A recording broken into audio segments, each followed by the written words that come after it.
Can computers dream? We've all experienced dreaming.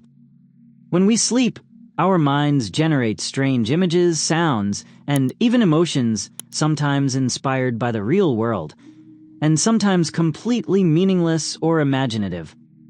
But can a computer, or more precisely, an artificial intelligence, have something like a dream?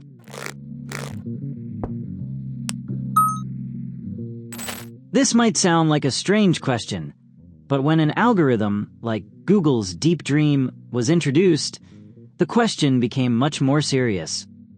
DeepDream is actually an experimental project that uses artificial neural networks to apply the patterns it has learned onto images. The result? Surreal, dreamlike images that some people say resemble dream states. How does DeepDream work? Imagine a neural network trained on thousands of images of dogs, birds, buildings, or eyes. Now, if you show it a simple picture of a tree, since it's constantly searching for familiar patterns, it might see a dog in the branches and modify that part to look like a dog. Or it might create an eye in the clouds. That's why DeepDream's output is usually filled with repeating patterns, strange colors, and illusion-like shapes. In a way, this program tries like our mind in sleep-do builds stories or images out of what it knows.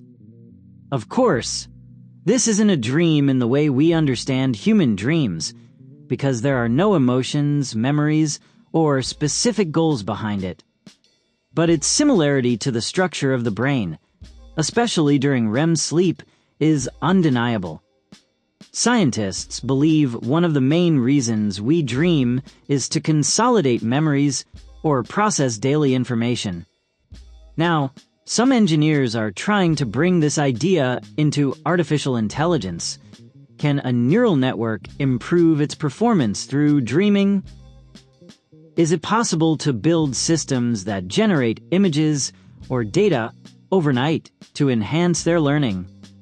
For now, machine dreams haven't reached the complexity of human dreams. But the very fact that they can imagine things is already a big step. Projects like DeepDream, DALL-E, or Midjourney have shown that machines can create things that were once only possible in the human mind. So here's a question. If in the future AI can dream, should we be worried? Or excited? What do you think?